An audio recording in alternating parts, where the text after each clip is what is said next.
Welcome back. If you missed the John King Live event, no problem. You can always go back, because I know how Facebook works. You can always go back, see John King. What a great chat it was with him. It seemed like you guys were having a lot of fun. We had a lot of fun. We're here now with CEO of Stoney's Brewing, John LaCarte. Before we get into it, John, I got some housekeeping to do. Okay. We're doing the Rollout to Stoney's, Story of Stoney's Beer book launch event tonight here, live from Manny Brothers, Racetrack Road, Washington, right below the Meadows Racetrack Casino. So if you're close, stop out. If you're not close, stick around here.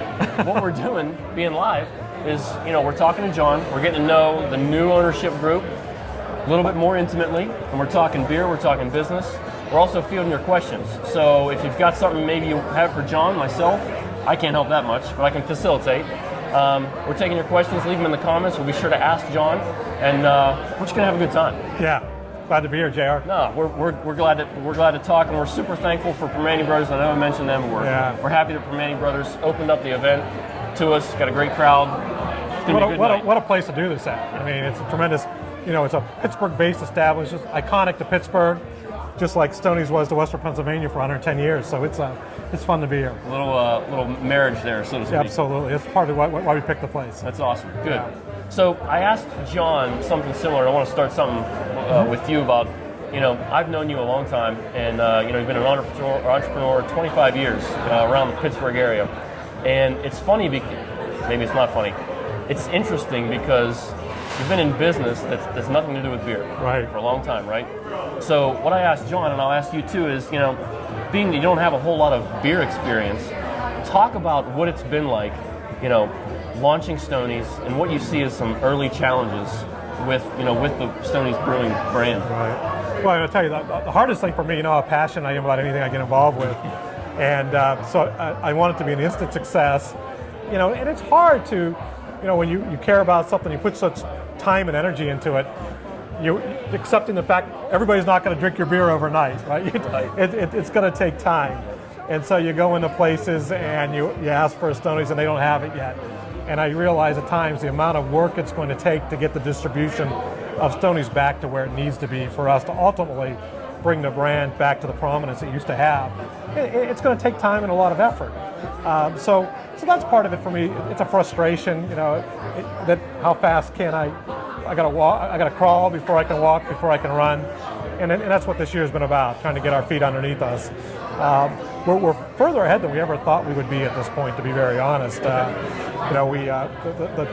process of getting the company bought, rebranded, re-permitted took a lot longer than we thought. The reaction that we've gotten since we put the beer back in the market, rebranded, has been much quicker and much better than we anticipated. We're really excited about the reaction. I had no idea the emotional connection people had to this beer until I started being out here in events like this talking to people. I mean, I guarantee tonight I will have dozens of people come up to me and start telling me their Stoney stories. Yeah. And that had a lot to do with the idea of, having a book that just told the story of Stoney's for 110 years. We thought was such a great idea to kind of help us reposition the beer and the brand itself. So interesting. Good.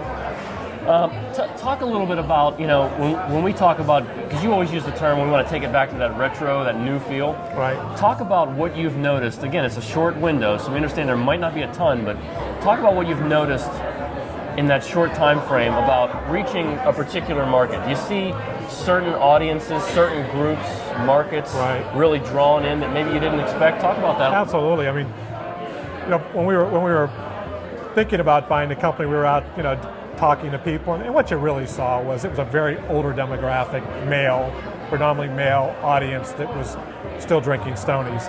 And quite frankly, we were told, your customer is dying, which was true. It was an older male population.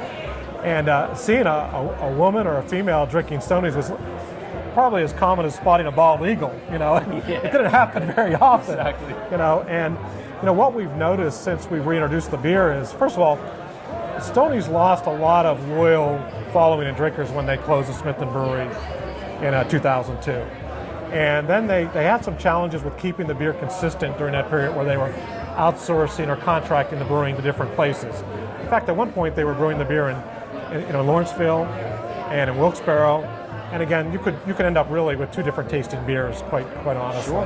Yeah. And so they lost a lot of following during that period. A lot of people that used to be loyal drinkers of Stoney's gave up and said, I believe in any business, no matter what it is, one of the most important things you can do to be successful is have consistency.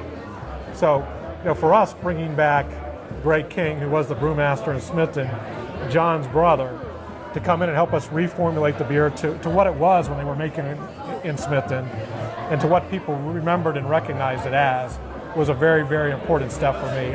I felt that that was the key to us being successful and us being able to rebrand this thing.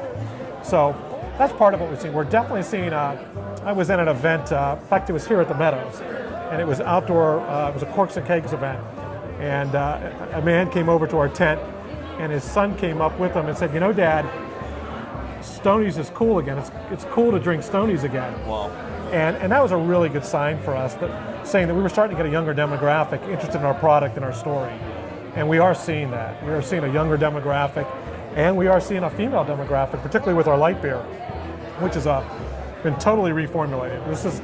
This is not the old Stoney's Light, which quite frankly they took the original Stoney's wort and watered it down and diluted it to make it a light beer. Okay. This is a separate batch that we're brewing particularly to be a light beer, and we're really getting a very positive reaction to the taste, and the sales are terrific on it. Wow, that's awesome. Good.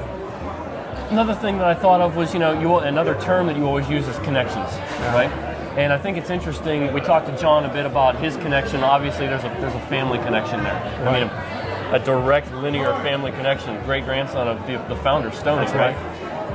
Tell us a little bit about you, because you have some family connections to the founding of the company as well. Can you share a little bit of so my dad's mother, my grandmother, her parents immigrated from Italy, and they moved to Smithton, Pennsylvania. And they were hoteliers, so they owned a hotel and a livery stable in Smithton, Pennsylvania. And my great-grandfather, and I was a kid growing up, and my grandmother used to always love to tell stories about Smithton, and she would share the old photographs and talk about the hotel.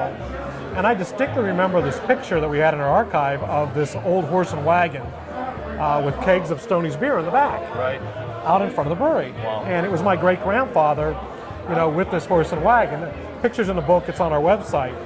So there was a real family connection that I knew that here was my great-grandfather that used to haul this beer for the brewery. Not to mention, I'm sure this is the beer they served at the bar at the hotel. Sure. And there were always some allegations or some whispers in my family that during Prohibition, my great-grandfather was probably part of the team that is well documented in the book. There was some bootlegging of the beer that went on. Many cases in which they were fined and arrests were made during Prohibition when they were making beer above the near beer low alcohol content. Exactly. That's talked about in the book quite a bit. So there was that. My great-grandfather dies, ironically, in 1933 at the end of Prohibition. Right. And so there was my great-grandmother and 5 kids. And they had a hotel, and they had to raise a family. Times of the Depression, times were tough. So the eldest son, my Uncle Gildo, had to leave school, and he went to work at the Jones Brewery to support the family. So my family had a real connection to the brewery, worked there. My Uncle Gildo lived to be about 98 years old, and he just died probably 3 years ago. But every time he lived in Michigan most of his life, but every time he came back, he always wanted to go to Smithton, he always wanted to visit the hotel, and he always wanted to talk about the Jones Brewery and talk about Stoney's. So that built the ties for me and the connections, with Stoney's beer and my family. And then ultimately what works out is John King, him and I had worked together for 20 years. He was in the banking business, and we had done some projects together in some of my other ventures. And I always knew John's family history with the beer, and I always said, our grandparents had to have known each other, right? A small town like Smithton, At some point, and they're actually all buried in the same cemetery in West Newton. And so when he had, told me that there was a possibility the brewery would be coming for sale, I just got really excited about the potential and the opportunity and said, I'm in. Let's do this. Let's get it going now, right? Yeah. That's neat. Yeah. Well, I know you've got a lot of stuff going on tonight, and I don't want to keep it too much longer, but I got one more question. We talked business, family. Let's go back to business. As CEO of Stoney's, can you tell us a little bit about your vision? What do you see Stoney's doing here? Short term, long term? What kind of plans do you guys have in the future for Stoney's? The key to any business is you gotta start with a really strong foundation. You gotta have a good product. You gotta have a great product.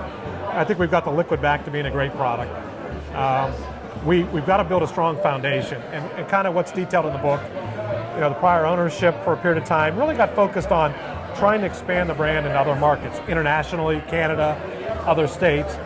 And there's some thought that they left behind the audience, which was the core Western Pennsylvania audience, the core loyal Stoney's drinker.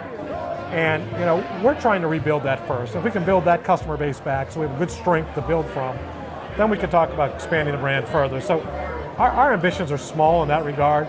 We want to build back the base right here in Western Pennsylvania, work with our distributors to make this product, make distribution much greater than it is right now, get it in more places, get people tasting it, trying it, realizing it's a terrific product. It's a great beer. Our beer, we're marketing it as pure, honest beer, and what does that mean? The reason why we did that is there's really 3 ingredients in this beer. It's 100% malt, hops, and water. Yeah, we use yeast to make the alcohol, but at the end of the day, all natural, no artificial preservatives, no added sugar. This is an authentic beer, pure, honest, and it's something that we can really be proud of selling to this marketplace. We're probably in the coming year going to look to maybe expand into one new territory, possibly into Maryland. We'll try to stay strong in the southwestern Pennsylvania market and again, build a strong foundation. I like the term that I've heard you use around the offices. It's a beer that you want to drink after cutting the grass, right? Yeah. So. And the other one I say, it's also the beer we want you to come back to. So, one thing that's hurt a lot of the old local breweries like Stoney's was the movement towards craft beer and the IPAs. And a lot of people have asked me, are you going to make an IPA? And my answer is no, we're not going to make an IPA. We really feel we want to make a traditional lager. We want this to be what we call a sessionable beer. It's a beer you're going to sit down after you cut the grass, and we want you to have 4 or 5 of them, not 1 or 2. Right. And we think that's the kind of drinkable beer, smooth beer that we have. Something that's very sessionable and authentic. The beer you come back to, the beer you drink after you cut the grass. That's awesome. Yeah. Well, John, like I said, I know you got a lot of busy stuff going on tonight. It's going to be a great night. We're going to have the author here signing our book, and can't wait to meet all the loyal Stoney's drinkers. Yeah, we appreciate your time going live with us. Yeah, great to be here. So Thanks, much. everyone. Yeah, thanks, Mike. Take care. Yeah.